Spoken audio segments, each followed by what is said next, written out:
Hello everyone. आज हम science के एक बहुत ही इंटरेस्टिंग और important chapter physical and chemical changes को समझने वाले हैं। क्या आपने कभी सोचा है कि बर्फ का पानी बनना और लकड़ी का जलना एक जैसे बदलाव हैं या बिल्कुल अलग? इस वीडियो में हम इन दोनों चेंजेस के बीच का क्लियर डिफरेंस, उनकी पहचान और रोजमर्रा की एग्जाम्पल के साथ बहुत आसान तरीके से समझेंगे। तो वीडियो को अंत तक जरूर देखें क्योंकि ये टॉपिक एग्जाम के लिए बेहद इंपॉर्टेंट।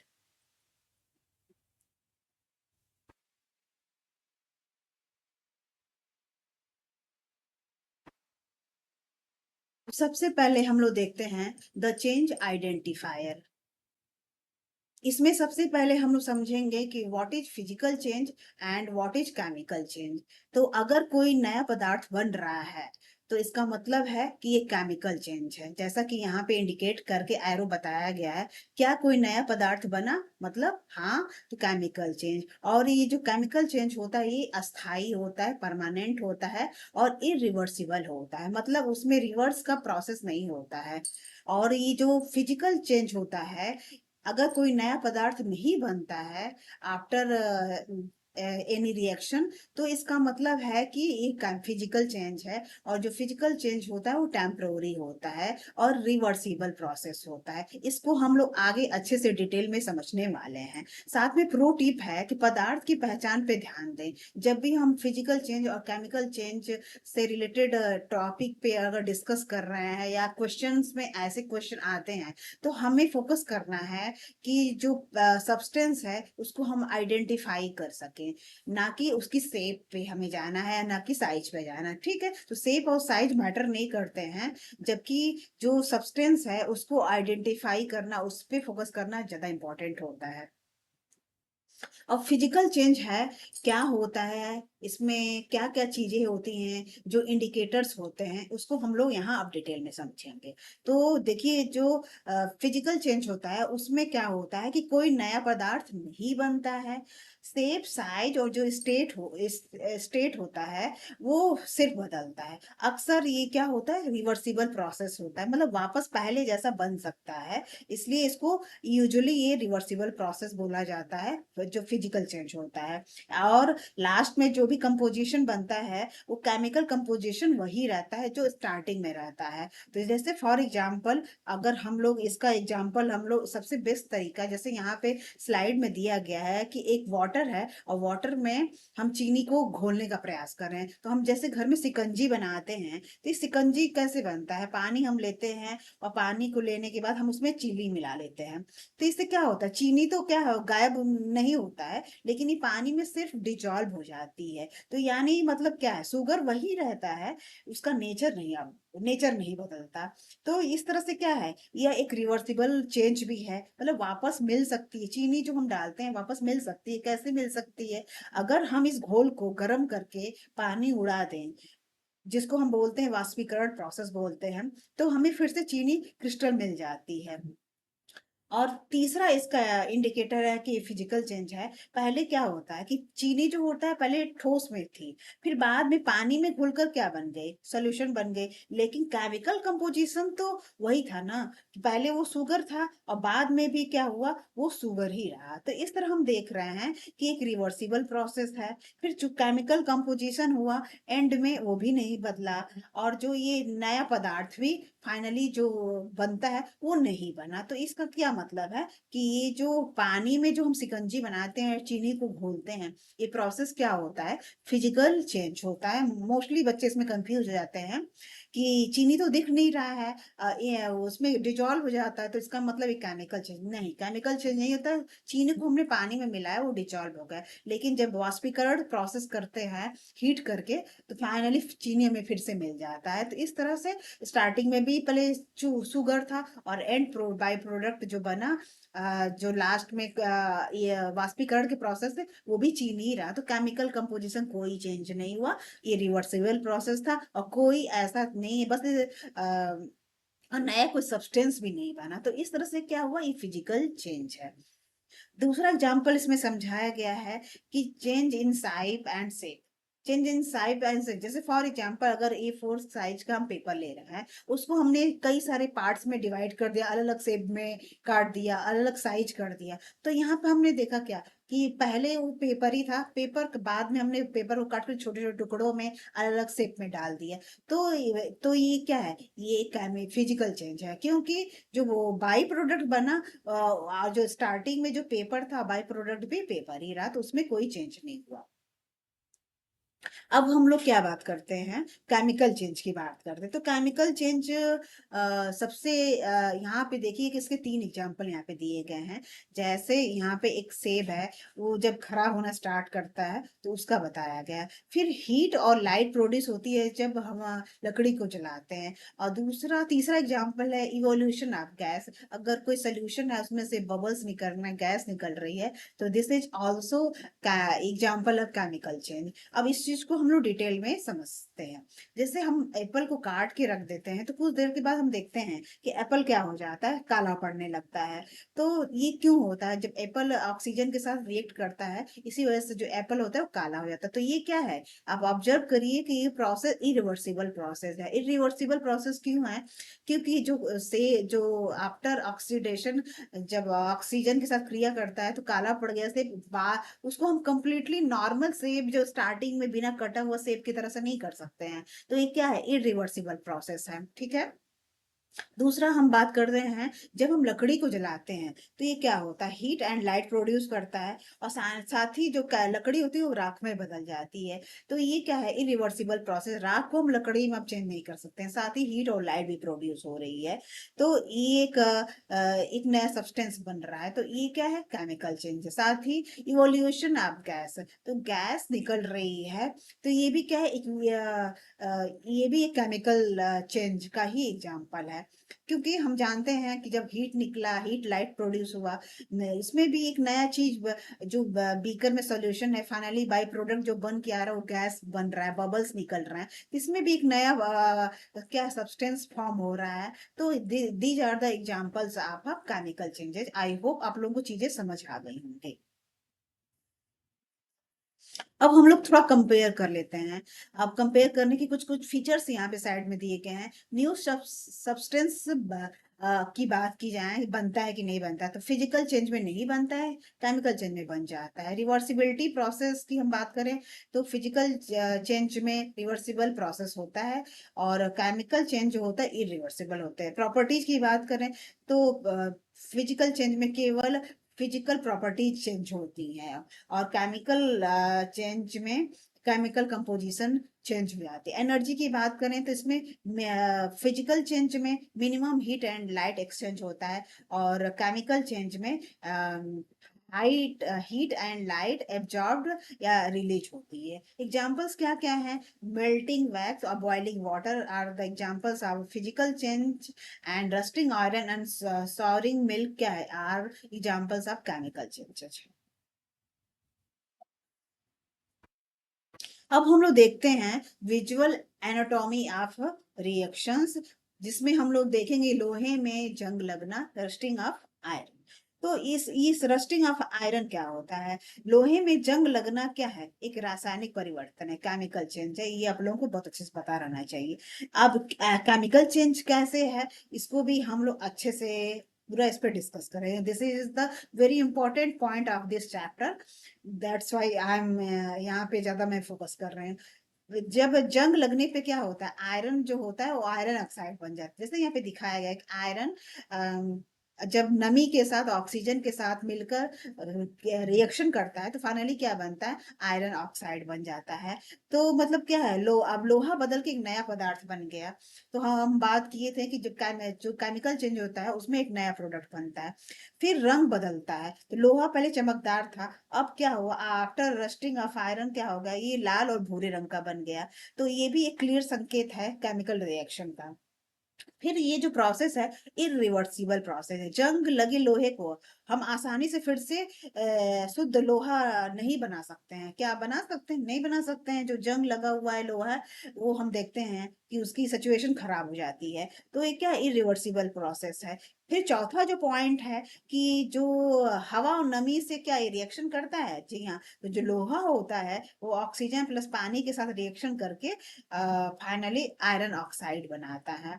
तो ये सब क्या है, ये फाइनली इंडिकेटर्स हैं जो कि बताते हैं कि जो आयरन होता है वो नमी के प्रेजेंस में ऑक्सीजन के साथ रिएक्शन करके आयरन ऑक्साइड बनाता है। This is called rusting of iron. लोहे में जंग लगना इसको बोलते हैं। और ये क्या है, एक केमिकल चेंज है। और ये बहुत इंपॉर्टेंट पॉइंट है जो कि अक्सर एग्जाम में पूछ लिया जाता है कि क्या लोहे में जंग लगना केमिकल चेंजेज है या फिजिकल चेंज है।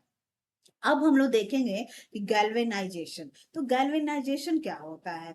तो गैल्वेनाइजेशन वह प्रोसेस है जिसमें लोहे या स्टील पर जिंक की एक परत चढ़ाई जाती है ताकि जंग से लोहे को बचाया जा सके।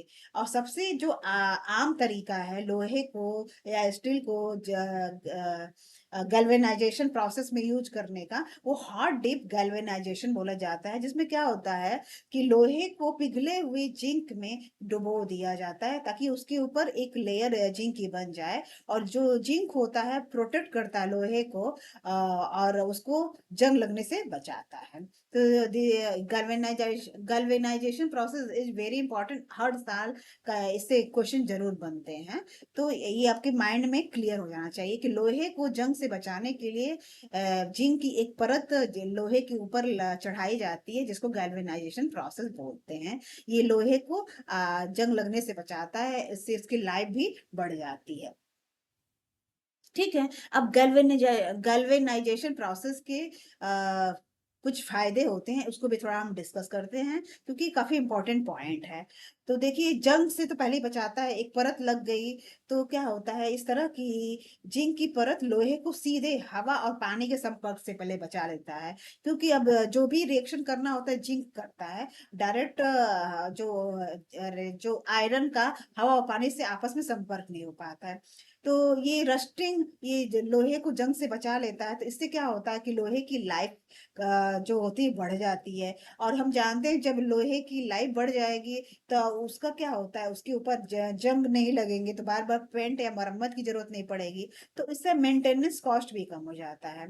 फिर क्या होता है कि फोर्थ पॉइंट है, हम देख सकते हैं कि जिंक की परत थोड़ी खराब अगर हो भी जाते हैं, जैसे टाइम टू टाइम जब बढ़ता जाता है तो भी जिंक पहले रिएक्ट करती है और लोहे को बचाता है। एक तरह से प्रोटेक्टिव शील्ड की तरह से काम करता है जिंक। जो कि पहले जिंक की परत खराब भी हो जाती, पुरानी भी जाती, तो पहले उससे खुद ही लड़ता है और लोहे को बचाता है। और लास्ट में है इस तरह जब सारा प्रोसेस इस तरह से जिंक क्या होता है पूरा प्रोटेक्ट कर रहा है आयरन को, तो इस तरह लोहे की लाइफ भी बढ़ जाती है और उसके स्ट्रेंथ भी बनी रहती है। तो these are the benefits of galvanization process. अब हम लोग देखते हैं नेक्स्ट पॉइंट, क्रिस्टलाइजेशन प्रोसेस क्या होता है। इसको हिंदी में क्रिस्टलीकरण प्रोसेस हम बोलते हैं। तो देखिए इसमें क्या हो, जैसे पिक्चर में दिखाया गया कॉपर सल्फेट सोल्यूशन है, फाइनली चेंज हो जाता है ये कॉपर सल्फेट के क्रिस्टल के फॉर्म में। तो ये क्या है, आप आंसर करके बताइए, क्या ये फिजिकल चेंज है या केमिकल चेंज है। तो बहुत बच्चे, मोस्टली बच्चे इसमें कंफ्यूज हो जाते हैं कि फाइनली ये क्या है। जो क्रिस्टलीकरण प्रोसेस है ये फाइनली क्या है, कॉपर सल्फेट का क्रिस्टलाइजेशन प्रोसेस। ये ये जो है ये फिजिकल चेंज है। फिजिकल चेंज क्यों है, क्योंकि इसमें जो सोल्यूशन होता है वो भी कॉपर सल्फेट ही होता है और जो क्रिस्टल बन के फाइनली फॉर्म जो होता है वो भी कॉपर सल्फेट होता है। तो हम देख रहे हैं कि जो केमिकल कंपोजिशन है वो चेंज नहीं हुआ, बस उसका स्टेट चेंज हो गया। पहले वो लिक्विड फॉर्म में था, फिर बाद में वो ठोस फॉर्म में बन गया। तो यह क्या हुआ, फिजिकल चेंज होता है। बट मोस्टली लोग इसमें कंफ्यूज हो जाते हैं और इसको केमिकल चेंज है इसको टिक करके क्वेश्चन में आ जाते हैं। तो आई होप आप लोगों को चीजें क्लियर हो गई होंगी। अब नेक्स्ट हम लोग जो एग्जाम ट्रैप है जो बच्चों को कंफ्यूज करता है, बर्निंग ऑफ कैंडल। तो बर्निंग ऑफ कैंडल में देखिए जैसे यहाँ पे दिया है कि मेल्टिंग ऑफ वैक्स, इसमें दो प्रोसेस है, मेल्टिंग ऑफ वैक्स है और burning of thread and wax vapour है। तो ये पहले हम मेल्टिंग ऑफ वैक्स के बारे में डिस्कस करेंगे। तो जब जो वैक्स होता पिघलता है, तो ये प्रोसेस क्या कहलाता है? ये फिजिकल चेंज कहलाता है। क्यों कहलाता है? क्योंकि जो अवस्था ठोस से तरल में बदलती है, जैसे हम देख रहे हैं वैक्स क्या होती है, पहले ठोस होती है, सॉलिड होती है, लेकिन बाद में ये जब कैंडल जलती है तो उसे पिघल के तरल में बदलती है। लेकिन आपने लास्ट में देखा होगा कि जब पूरी कैंडल जल जाती है तो जितना भी वैक्स होता है फाइनली वो तरल से फिर सॉलिड में चेंज आता है। तो इस तरह से क्या हम देख रहे हैं कि केमिकल कंपोजिशन भी चेंज नहीं हुआ, बस जो ठोस था पहले बीच में लिक्विड में चेंज हुआ, फिर लास्ट में फाइनली वो फिर सॉलिड ही बन जाता है। तो melting of wax is example of physical change. और ये जो धागे और मोम वास्प का जो जलना होता है, ये केमिकल चेंज कहलाता है। क्योंकि जब हमारा ये जो कैंडल जलता है तो उसमें CO2 बनता है, धुआं निकलता है, ऊष्मा और प्रकाश उत्पन्न होता है, और ये क्या है? इरिवर्सिबल प्रोसेस है। तो ठीक है, तो क्योंकि हम देखते हैं कि जब किसी भी रिएक्शन में जब लाइट उत्पन्न हो रही है, ऊष्मा निकल रही है, धुआं बन रहा है, CO2 निकल रहा है, तो ये सब चीजें क्या है? निकल रहे हैं और नई चीजें बन रही हैं, और साथ ही इरिवर्सिबल प्रोसेस है। तो ये क्या है? केमिकल चेंजेस है। तो द बर्निंग ऑफ कैंडल जो है वो अपने आप में एक ऐसा एग्जाम्पल है जिसमें हम फिजिकल और केमिकल चेंजेस दोनों एक साथ देखते हैं। आई होप आप लोगों को पूरा ये टॉपिक अच्छे समझ आया होगा। अब पेडागोजिकल अप्रोच क्या है? इस चैप्टर को पढ़ाने में एक टीचर को क्लासरूम में उसका क्या अप्रोच होना चाहिए? तो उसमें देखिए इसके 3 स्टेप्स होते हैं। ऑब्जर्वेशन, एक्सप्लोरेशन होता है, दूसरा है इन्वेस्टिगेशन होता है, तीसरा होता है आपका कंस्ट्रक्ट कॉन्सेप्ट। तो देखिए एक्सप्लोरेशन में क्या होता है, दैनिक जीवन से शुरुआत करें, छात्रों से दूध की दही में बदलने का निरीक्षण करने को कहें। Start with daily life observation. तो इससे क्या होता है, बच्चे अपने जो लाइफ है, अपने डे टू डे लाइफ से कनेक्ट होंगे, ऑब्जर्व करेंगे कौन सी रिएक्शन, कौन सी ऐसी चेंजेस हैं जो फिजिकल चेंज है, कौन सा केमिकल चेंज है। फिर क्या करेंगे कि फिर हैंड्स ऑन एक्टिविटी बच्चों को प्रमोट किया जाए कि हैंड्स ऑन एक्टिविटी करें। कक्षा में मैग्नीशियम रिबन जलाएं, डेमो दिखाएं और कागज फाड़ें। तो ये सब क्या है कि बच्चे जब खुद ऑब्जर्व करेंगे, फिर उसके बाद एक्टिविटी करेंगे, तो ये बेस्ट तरीका होता है कि क्लास बच्चे खुद क्या होता है कि ऑब्जर्व करने के बाद करके जो चीज फाइनली जो नॉलेज बिल्ड करते हैं वो लॉन्ग लास्टिंग होता है, कभी उनके दिमाग से नहीं निकलता है। और लास्ट में जब इन्वेस्टिगेट कर लिया, एक्सप्लोर कर लिया, ऑब्जर्व कर लिया, तो फाइनली जो नॉलेज बिल्ड करते हैं उसको हम बोलते हैं कंस्ट्रक्ट कॉन्सेप्ट।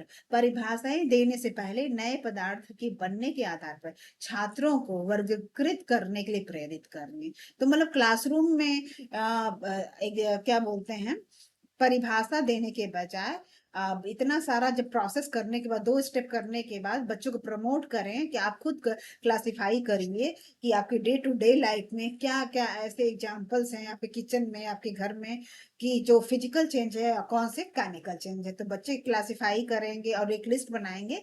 तो इस तरह अपने क्या है जो नॉलेज है उसको, कॉन्सेप्ट उसको बिल्ड कर पाएंगे। साथ ही अल्टरनेटिव कॉन्सेप्ट में हम क्या क्या कर सकते हैं। छात्र अक्सर घुलने, डिजॉल्विंग को क्या मानते हैं? रासायनिक परिवर्तन मानते हैं। वाष्पीकरण गतिविधि के माध्यम से इसे दूर करें। तो जैसे मैंने आपको बता दिया कि बच्चे कंफ्यूज होते हैं, जो चीनी और वाटर का जो शिकंजी बनाने का प्रोसेस था, तो मैंने आपको क्लियर कर दिया है।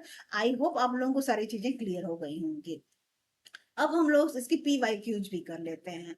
तो निम्नलिखित में से कौन सा एक रासायनिक परिवर्तन है? बर्फ का पिघलना, पानी में चीनी घोलना, दूध का खट्टा होना, कांच का टूटना। तो हम सब पे 1 बाय 1 डिस्कस करने वाले हैं। तो बर्फ का पिघलना क्या है? ये क्या है? एक स्टेट चेंज ओनली। यहाँ पे सिर्फ स्टेट, क्योंकि बर्फ जो पानी से बनता है और पिघल के भी वो पानी ही बनता है, तो स्टेट सिर्फ चेंज हुआ। ये क्या है? फिजिकल चेंज है। फिर पानी में चीनी का घोलना मैंने आपको बताया था, ये भी एक फिजिकल चेंज ही है। दूध का खट्टा होना, तो ये इंपॉर्टेंट है। इसमें क्या है, जब दूध खट्टा होता है तो लैक्टिक एसिड इसका मतलब फॉर्म हुआ, और जो ये दूध, खट्टे दूध को नॉर्मल दूध में नहीं चेंज कर सकते हैं। तो क्या है, इरिवर्सिबल प्रोसेस भी है। तो क्या हुआ कि एक नया लैक्टिक एसिड भी बना और इरिवर्सिबल भी प्रोसेस है। तो ये क्या है? केमिकल चेंज है। और ब्रेकिंग ए ग्लास क्या है? उस ब्रेकिंग ऑफ ग्लास में क्या, तो शेप चेंज हो जाएगा, उसके उसके साइज चेंज हो जाएंगे। तो ये जब शेप और साइज चेंज हो रहा है केवल, और जो पहले प्रोडक्ट था वही रहा, क्योंकि कांच के बस टुकड़े चेंज हो गए तो शेप चेंज हो गया, तो ये भी क्या है, एक फिजिकल चेंज है। अब हम लोग दूसरा क्वेश्चन देख रहे हैं कि लोहे में जंग लगने के लिए निम्नलिखित में से किसकी उपस्थिति अनिवार्य है। हम जानते हैं ऑक्सीजन और नमी दोनों की जरूरत पड़ती है। एक शिक्षक कक्षा 7 को भौतिक और रासायनिक परिवर्तन का विषय पढ़ाना चाहता है, सबसे अच्छी परिचयात्मक रणनीति कौन सी है। आप लोगों से मैंने अभी पेडागोजी अप्रोच है अभी बहुत अच्छे से डिस्कस किया।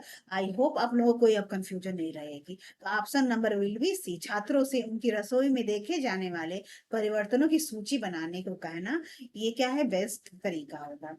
और देखिए इसमें प्री एग्जिस्टिंग नॉलेज और रोजमर्रा के अवलोकन से क्या करता है, नॉलेज जोड़ता है। और साथ ही पेडागोजिकल रूल क्या होगा, हमेशा जो नोन टू अननोन और ये कॉन्क्रीट टू एब्स्ट्रैक्ट की तरफ बढ़ेंगे, तो क्या होता है, बच्चे अपना चीजों को ऑब्जर्व भी कर पाएंगे, इन्वेस्टिगेट भी कर पाएंगे, और नॉलेज को सही डायरेक्शन में सही तरीके से कंस्ट्रक्ट भी कर पाएंगे।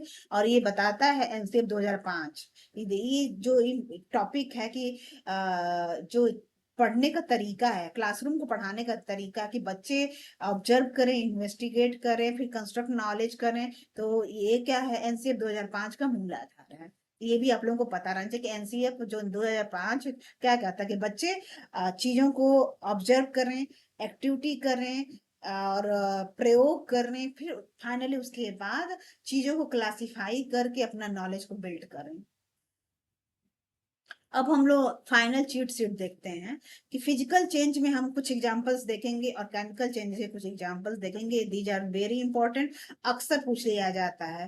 तो देखिए सब्लिमेशन ऑफ कैम्फोर, ये क्या है, फिजिकल चेंज है। रबड़ बैंड को खींचना, ये भी हम लोग जैसे खींचेंगे फिर नॉर्मल स्ट्रेच होगा, फिर वापस वैसे ही हो गया, तो इसमें क्या हो गया आपका, एक फिजिकल चेंज ही है। लकड़ी का काटना, फिजिकल चेंज ही है। और कंडेंशन ऑफ स्टीम, फिर भाप भी ठंडा होके फाइनली वाटर में ही बदल जाता है। तो ये सब क्या है, these are the examples of physical change. अब हम लोग केमिकल चेंजेस की बात करते हैं। तो डाइजेशन ऑफ फूड जो होता है एक केमिकल चेंज होता है। फोटोसिंथेसिस प्रोसेस हम जानते हैं कि वाटर, मिनरल्स और सनलाइट की प्रेजेंस में, क्लोरोफिल की प्रेजेंस में पौधे क्या करते हैं, खाना बनाते हैं। तो क्या हो, फाइनली एक केमिकल चेंज, एक नया बाय प्रोडक्ट बना।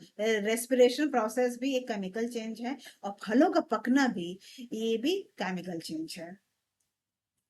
तो इस तरह हम लोग देख रहे हैं कि मैंने फिजिकल चेंज और केमिकल चेंज को काफी अच्छे से समझाने का प्रयास किया है।